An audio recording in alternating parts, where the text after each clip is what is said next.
Hello everyone, welcome है आप सबका पूजा की दुनिया में। तो आप सबको प्यारी प्यारी गुड मॉर्निंग, सबको राम राम, नमस्कार, सत श्री अकाल। तो एक और नई सुबह आप सबको मुबारक हो। परमात्मा हर सुबह आपके जीवन में खुशियाँ लेके आए। तो मैं जा रही हूँ पार्क में, और जो रात को मैंने दाल भिगोई थी वो निकाल रही हूँ, मैं दिखाती हूँ मैं आपको। और ये भिगोई थी मैंने साबुत मूंग की दाल, ये डाल के ले जा रही हूँ मैं पॉलीथीन में। मैं पक्षियों को डालूंगी और निकाल लूँगी मैं बाजरा भी।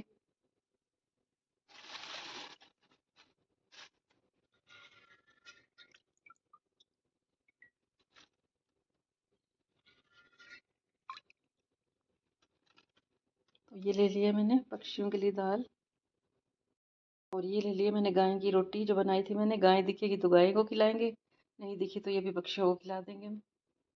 और ये डाल लिया है मैंने पूरा सामान, और ये पॉलिथीन तैयार कर लिया मैंने। और अब मैं जा रही हूँ पार्क में। तो गाइस आ गई हूँ मैं पार्क में, और करूँगी मैं थोड़ी सी एक्सरसाइज। और वैसे मैं मेन तो घर जाके करती हूँ, यहाँ तो थोड़े बहुत हाथ पैर चला लेती हूँ, लंबी लंबी सांसें ले लेती हूँ, क्योंकि ऑक्सीजन फ्री में मिल रही होती है इस टाइम, और इसका हमें फ़ायदा उठाना चाहिए, क्योंकि ऑक्सीजन हमारे शरीर के लिए बहुत ज़्यादा ज़रूरी होती है। किसी को बुखार भी हो जाता है, लोग सीधा क्या कहते हैं, इनका ऑक्सीजन टेस्ट करवाओ, कहीं ऑक्सीजन कम तो नहीं होगी। तो दिखाती हूँ मैं आपको मॉर्निंग व्यू, और आप भी कीजिए प्रकृति मैया का दर्शन, जो दिन रात सबकी सेवा करती है। और मॉर्निंग व्यू इतना अच्छा है यहाँ पे।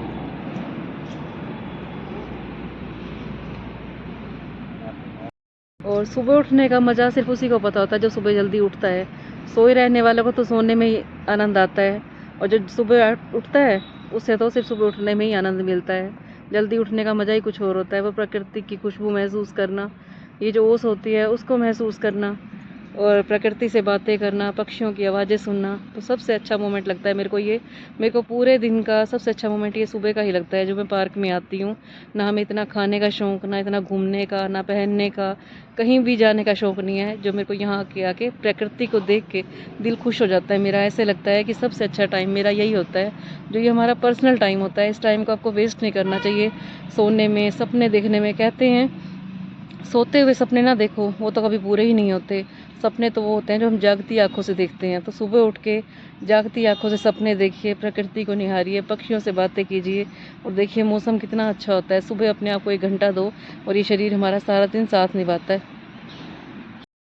सो गाइस, चाय मैंने बना ली है, और आज चाय के टाइम तो मैंने वीडियो बनाई नहीं, क्योंकि बहुत बिजी हुई पड़ी थी मैं। इधर से मैंने चाय रखी थी स्लो पे, और इधर से मैंने धूप बत्ती कर ली, फिर पलकों के लिए ड्राई फ्रूट रखा, और फटाफट काम निपटाया अपना।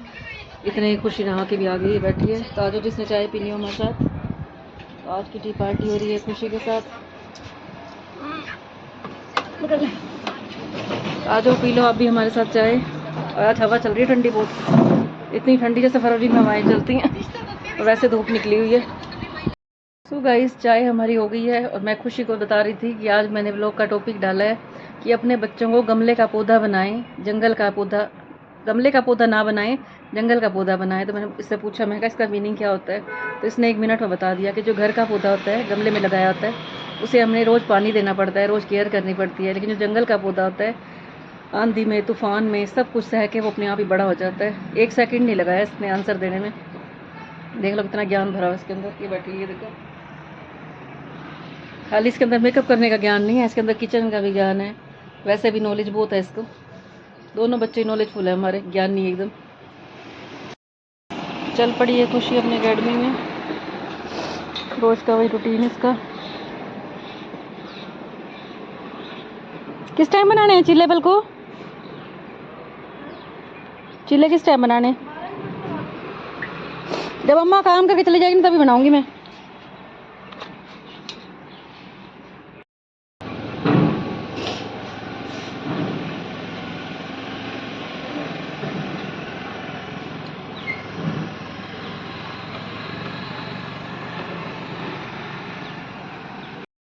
सो गाइस, आज हम बना रहे हैं साबुत मूंग की दाल के चीले।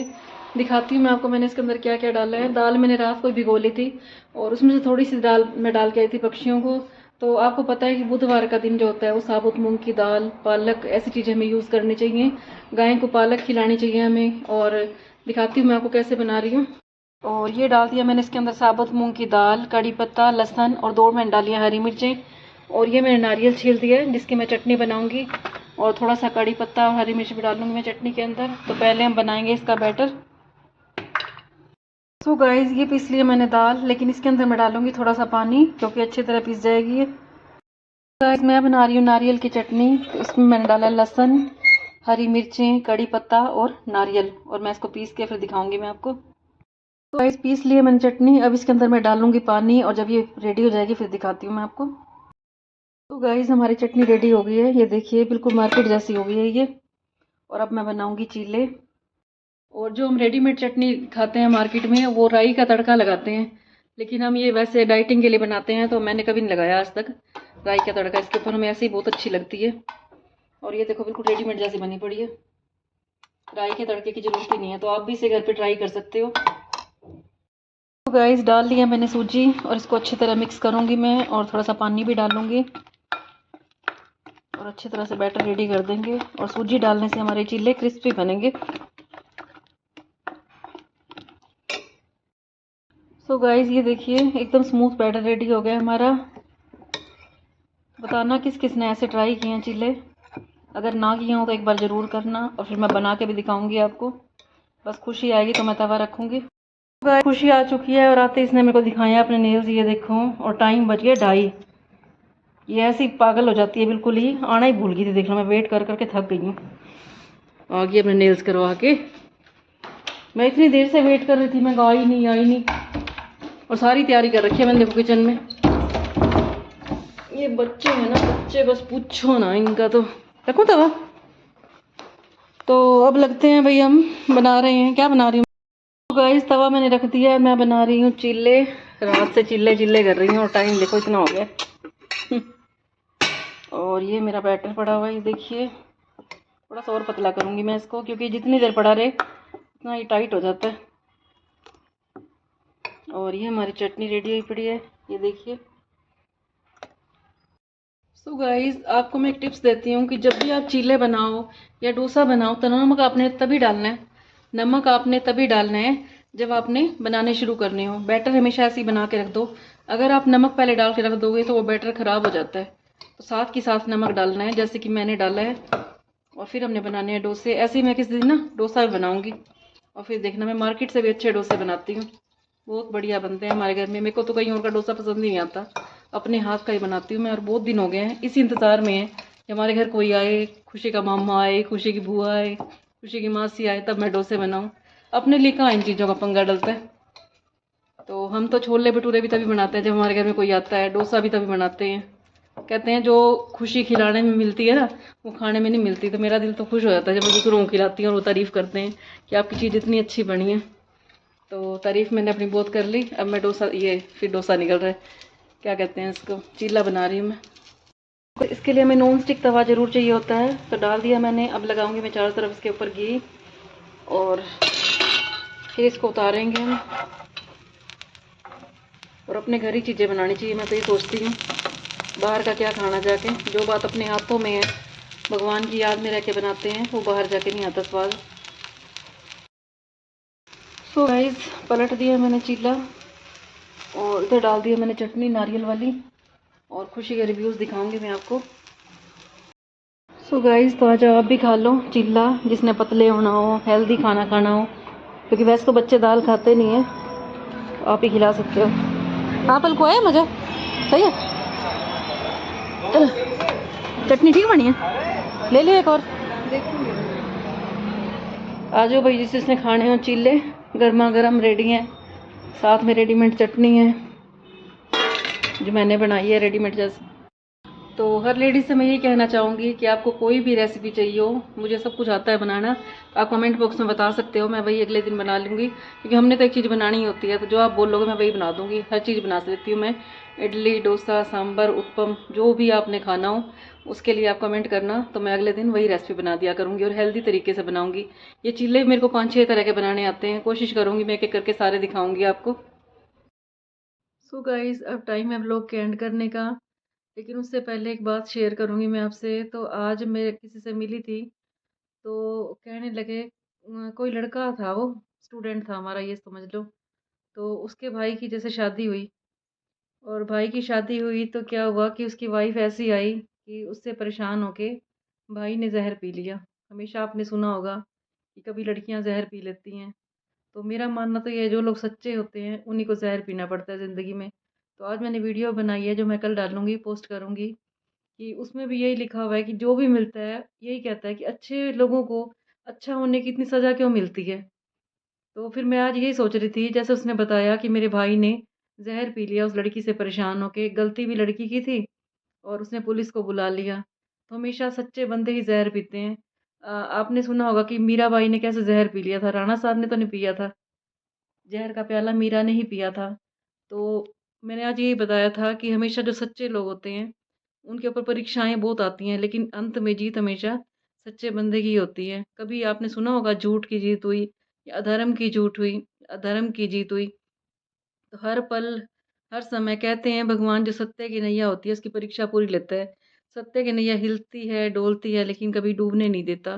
परमात्मा को सारा फ़िक्र होता है। तो वो कहने लगा कि भाई ने ज़हर पी लिया और इसी टेंशन में पापा की भी तबीयत ख़राब हो गई। तो उनके घर में सारे बीमार हो गए इसी टेंशन में, माँ को भी टेंशन हो गई। लेकिन वो जो लड़की थी वो अपना फ्री माइंड होके पुलिस को बुला के ले आई। देखो आज के टाइम में जिसका जितना कसूर होता है, वो अपना कसूर तो क्या मानेगा? और बल्कि उल्टा हावी हो जाता है। पता नहीं कैसा टाइम आ गया, लोग भगवान से नहीं डरते। मैं तो कहती हूँ हर काम करने से पहले परमात्मा से हमें डरना चाहिए। यहाँ तो हम पता नहीं कितने दिन के लिए आए हैं, लेकिन एक-एक पल का हमें हिसाब देना है उस परमात्मा को। और लोग डरते ही नहीं है बिल्कुल ही। कहीं पे लड़की वालों का कसूर होता है, कहीं पे लड़के वालों का कसूर होता है। कई ऐसे भी देखे हैं हमने कि लड़कियाँ इतनी शरीफ होती हैं और जो लड़के वाले होते हैं, वो ऐसे मिल जाते हैं। तो मैं ये सोचती हूँ भगवान हमेशा अपोज़िट लोगों को ही मिलाता है। वो इसलिए मिलाता है कि तुम कभी एक-दूसरे के प्यार में इतना ना पड़ो कि भगवान को भूल ही जाओ। मेरा मानना तो ये है। बाकी आप लोग कमेंट में ज़रूर लिखना। कभी आपने सुना हो कि किसी की शादी हुई और किसी ने तारीफ़ की हो आज तक? कोई किसी से खुश होता ही नहीं है। जितना मर्ज़ी कोई अच्छा मेल हो जाए या ना हो, सब एक-दूसरे से नाखुश रहते हैं। कोई आज तक इससे सैटिस्फाइड नहीं हुआ। तो अपनी राय आप ज़रूर लिखना। मेरा मानना तो यही है, भगवान तभी से अपोज़िट मिलाता है कि देखो दुनिया ऐसी भी है। अगर हमें हमारे जैसे ही लोग मिल जाएँगे तो हमें पता कैसे चलेगा कि लोग कैसे-कैसे हैं। और मैं तो ये कहती हूँ जब अच्छे लोगों के आगे बुरे लोग आते हैं, तो हमें ज़िंदगी में कुछ ना कुछ सबक देने के लिए आते हैं कि तुम इतना ध्यान परमात्मा से लगाओ जितना तुम इन बंदों में अपना मोह लगा रहे हो। क्योंकि सारे रिश्ते नाते झूठे हैं, सब यहीं के यहीं रह जाएँगे। तो जितना प्यार हम अपने रिश्तों में लगाते हैं, सारी ज़िंदगी लगा देते हैं प्रूव करने के लिए। हम अगर जो सच्चा बंदा है उसकी तो सारी उम्र लग जाती है। सीता माता भी देख लो, परीक्षा देती-देती धरती में ही समा गई। लेकिन आजकल की जो सीताएँ हैं, उनको कौन लेगा? मैं कहती हूँ उनके लिए तो धरती में भी जगह नहीं है, कहाँ जाएँ ऐसी सीताएँ जो आज की हैं।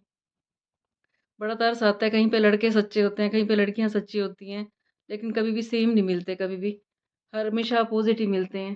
तो जैसे परमात्मा रखे, हमें खुश रहना चाहिए और मैं तो सबको यही कहूँगी, चाहे कोई लड़की हो, चाहे लड़का हो, कोई ऐसा काम ना करें कि हमारी वजह से किसी का दिल दुखे। सबसे बड़ा पाप है किसी का दिल दुखाना। और एक की वजह से पूरा घर टेंशन में आ गया। देखो भाई ने भी ज़हर पी लिया और जो उसके पापा थे, उसकी टेंशन में हॉस्पिटल में पड़े हुए हैं और वो जो लड़का था, वो तो शादी के नाम से ही डर गया। और मैं भी आपको कई व्लॉग में बोलती हूँ कि कई बार क्या होता है, एक लड़की की शादी होती है, उसको आगे इतने दुःख मिलते हैं कि उसकी छोटी बहन डर जाती है शादी के नाम से ही। बहुत लड़कियाँ मेरे पास ऐसी आई हैं, मैं उनसे पूछती हूँ, "क्या हुआ तुम्हारा नंबर है?" तो कहती, "ना आंटी ना, हमारी तो बड़ी बहन की शादी हुई थी, तब से हमने ऐसा-ऐसा देख लिया कि हमें तो शादी के नाम से ही डर लगता है।" अब जैसे उसके भाई के साथ ये कंडीशन हुई है, तो वो लड़का कहता है कि मुझे तो शादी के नाम से ही डर लगता है। एक और मैंने एग्ज़ाम्पल देखा था कि एक लड़के की शादी हुई और दूसरे वाला जो था, उसने तो फ़ैसला ही ले लिया कि मैं शादी नहीं करूँगा। तो कोई ऐसा काम ना करो कि लोग शादी के नाम से ही डरने लग जाएँ। कई तो ऐसे होते हैं कि अभी छोटी-सी एज होती है और लड़के-लड़कियों के चक्कर में पड़ जाते हैं। और कई ऐसे हो जाते हैं जो शादी करते हैं और फिर ये ना हो कि आने वाले टाइम में लोग शादी करने से भी डरें। और मैंने आपको एक बार ये भी सुनाया था कि यहाँ पे जहाँ मैं रह रही हूँ मोहाली में, एक फ़ैमिली में 5 भाई-बहन बैठे हुए हैं। तो मैं उनके पास गई थी सामान लेने के लिए, उसने दुकान कर रखी थी छोटी-सी। जैसे ही मैं सामान लेने गई, मैंने कहा, "बेटा आप यहाँ की लड़की हो या बहू हो?" क्योंकि काफ़ी बड़ी एज की लग रही थी वो। कहती, "आंटी मैं यहाँ की लड़की हूँ।" तो मैंने कहा, "आपकी शादी नहीं हुई अभी तक?" कहती, "आंटी शादी का तो हमारे घर में नाम ही नहीं है।" तो मैंने कहा, "वो क्यों?" कहती, "हम 5 भाई-बहन हैं, पाँचों ने अपनी-अपनी अलग-अलग दुकान खोल रखी है। शादी के बाद हमारी फैमिली में पहले एक शादी हुई थी, उसको देख के हमारा पूरा परिवार शादी से डरा हुआ है। हमारे पापा हमें दुकान का सामान ला के देते हैं, मम्मी हम सब के लिए खाना बनाती है और हमारी ज़िंदगी बड़े मज़े से कट रही है। मैंने कइयों से सुना है कि ये शादी के बाद इतने दुःख देखने हैं तो क्या फ़ायदा फिर शादी करने का? तो कोई ऐसा काम ना करो कि आने वाले टाइम में शादियाँ बंद ही हो जाएँ। सब कुँवारे ही रह जाएँ। मेरे को तो यही लगता है, जैसे आजकल शादी के नाम पे कई बार क्या होता है कि शादी करके लड़की इतने सपने देख के जाती है, लेकिन जैसे ही जाती है उसके सारे सपने चूर-चूर हो जाते हैं। तो जिसकी लड़की को आप लेके आते हो, उसे लक्ष्मी बना के रखो, अपनी बेटी बना के रखो, क्योंकि वो भी किसी की बेटी है। जैसे आपको अपनी बेटियाँ प्यारी हैं, तो आगे भी वो जो बेटी आती है, वो किसी की बेटी है। तो कोशिश करें उसे अपनी बेटी बना के रखें, और जो बहुएँ आती हैं, उनको भी सोचना चाहिए, क्योंकि एक माँ जब अपना बेटा देती है, तो समझो सारी ज़िंदगी की पूँजी दे देती है। कई लड़कियाँ ये कहती हैं कि हमें उन्होंने दिया क्या? तो प्यार भी चाहिए होता है और सब कुछ चाहिए होता है। तो जितना हो सके दोनों तरफ से कोशिश करनी चाहिए, और कोई ऐसा काम ना करें कि लोग शादी करते हुए डरें, शादी के नाम से डरने लग जाएँ। तो आज के व्लॉग का मैं यहीं पे एंड करती हूँ, और आज मैं जिस टाइम पार्लर में गई थी, तब भी बताना भूल गई कि मैं अकेडमी में जा रही हूँ, और जब मैं आई, वहाँ पे व्लॉग लेना ही भूल गई। कई बार मैं ऐसे हो जाती हूँ, मैं भूल ही जाती हूँ कि मेरी लाइफ़ में व्लॉग है भी या नहीं। और एक और खुशखबरी सुना रही थी मैं आपको कि आज मेरे 2K हो गए हैं आप सबके प्यार की वजह से। तो आप सबका बहुत-बहुत शुक्रिया मेरे इतने अच्छे सब्सक्राइबर करवाने के लिए। सबका धन्यवाद करती हूँ इतना प्यार देने के लिए। तभी मैं रोज़ व्लॉग लेके आती हूँ, क्योंकि मुझे पता है आप मेरे वीडियो बहुत पसंद कर रहे हो। जिसने पसंद की हैं वो कमेंट भी कर देते हैं। तो आप सबका बहुत-बहुत शुक्रिया, उस परमात्मा का भी शुक्रिया, और इतना प्यार देने के लिए आप सबका धन्यवाद करती हूँ मैं, कि मेरे इतने अच्छे सब्सक्राइबर करवा दिया आपने। मेरे को उम्मीद नहीं थी इतनी जल्दी हो जाएँगे। तो आज के व्लॉग का मैं यहीं पे एंड करती हूँ। कल फिर मैं आपके साथ आऊँगी, अगर परमात्मा ने चाहा तो एक और नई वीडियो लेके आऊँगी। क्योंकि मैं ये मानती हूँ उसके बिना तो हम एक साँस भी नहीं ले सकते, उसके बिना तो एक पत्ता भी नहीं हिलता। तो वीडियो बनाना तो बड़ी दूर की बात है, और मेरे को तो ये सब आता ही नहीं था, व्लॉगिंग वगैरह करनी। बेटे ने शुरू करवाई थी, और फिर आप सबका मैंने प्यार देखा कि अच्छा प्यार मिल रहा है, तो मैं वीडियो बनाती गई, और अब मैं दिन की 2 वीडियो डालती हूँ। एक तो ये व्लॉग डालती हूँ, और एक मोटिवेशनल वीडियो डालती हूँ, और कल वाली मैंने भूल गई हूँ टॉपिक क्या था। चलो कोई नहीं, कल आप देख ही लोगे, मेरे को याद नहीं है मैंने क्या वीडियो बनाई थी। और जो पिछला कल चला गया उसमें मैंने ये वाली डाली थी कि एक औरत का दुःख एक औरत ही नहीं समझ सकती, और एक औरत ही सबसे बड़ी दुश्मन है औरत की, और ये सच्चाई वाली बात है। क्योंकि जिस घर में बहुएँ जाती हैं, वहाँ पे सास होती है, अगर वो औरत का दुःख समझने लग जाए कि तुम भी कभी बहू थी, तुम्हारे साथ भी ये सब हुआ होगा, तो वो काम ना करे जो आपके साथ हुआ है, आगे अपनी बहुओं के साथ करें। मैं तो ये कहती हूँ बहुओं को बेटियाँ बना के रखें, सोचो जो हमें सुख नहीं मिला, हम अपने बच्चों को देंगे। ये सोच के चलो, जब तुम बहू लेके आते हो तो ये सोचो कि हमारे बेटे को लाइफ पार्टनर ऐसा मिले कि बेटे को सारी खुशियाँ दे दे, और माँओं को कुछ नहीं चाहिए होता। मेरा बेटा जवान होया बैठा है, मैं तो यही सोचती हूँ कि जो भी आए बस उसको इतना खुश रखे कि हमें कुछ भी नहीं चाहिए। हम तो बिठा के उसकी सेवा कर देंगे, बहू नहीं हम बेटी लेके आएँगे, खुशी से भी ज़्यादा प्यार देंगे हम उसको। अपना मानना यही है, बाकी आप सब कमेंट में लिखना आपकी क्या राय है, और कुछ गलत बोल गई हूँ तो मुझे क्षमा कर देना। कल फिर आऊँगी मैं आपके पास एक और अच्छी और नई वीडियो लेके। तब तक के लिए सबको गुड नाइट, शुभ रात्रि, सबको राम राम।